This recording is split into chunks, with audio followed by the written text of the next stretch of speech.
teenage son, he should be talking back. Now that I've offended everyone, let's be really clear with what I mean by this. I don't mean blatant disrespect.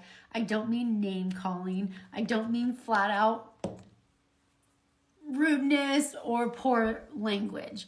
But your teenage son is an emerging young man. Since he was 3 years old, he has biologically been developing to leave you. I know that sucks to hear, but it's just biology. Since 3, he began to change in a way because we're raising him, ladies. We're raising these young men to leave us. They are future fathers, future husbands, future leaders, and future kings. They aren't ours forever. Hey, your young man, your teenager, your tween should be talking back. I do say that a little bit in a cheeky way, but what I mean by that is they're establishing their sovereignty, their autonomy, and their masculinity. And part of that is pushing away from the control of their mother.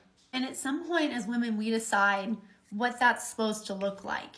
But they don't have the emotional capacity or the vocabulary yet to say that. Really think about it. If a teenage boy is being annoyed by his mom, who's being a little overbearing or controlling, what does that look like? Does that look like, excuse me, mom, but what you're doing is kind of just too much and I need to go out and do this all on my own and I need to fail? No, that would be radical maturity, who's probably been coached and really been modeled and taught how to communicate like that. When they're annoyed, they're going to grunt at us, they're going to ignore us, and they're maybe going to say things like, Mom, just stop it or leave me alone. That's going to hurt to hear, but we have to be able to hear it. But the reality is that he is just naturally, developmentally in his stage pushing back, which is exactly what he's supposed to do. The masculine discovers and explores, and that has to have less reins. And a son who is not just status quo, then you have to raise them in a non-status quo way for their journey. And their journey is one of just the greatest blessings. He needs to fail.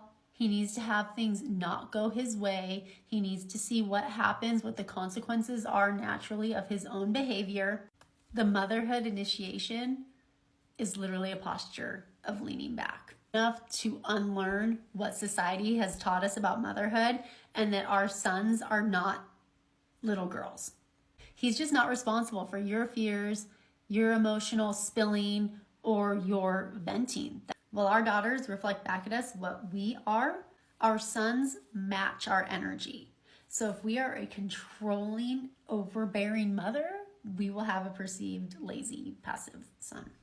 Stop criticizing him. Men aren't changed by criticism. I did a whole video on that. Criticism changes us, but criticism does not change men.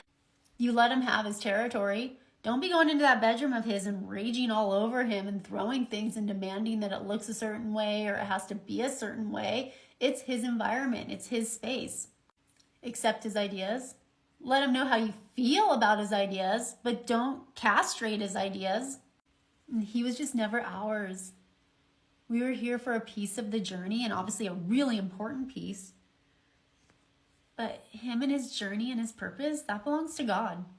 The more secure your relationship is with your son, the more independent he is. So what does that look like? I love you, your son. Okay, bye. I know this is getting so long. I'm maybe gonna divide this into 2 parts. This is a long video, but my goodness, these young men, they're our future. They're so important. So maybe I'll make a series. Let me know in the comments. Okay, I hope this helps you. Bye.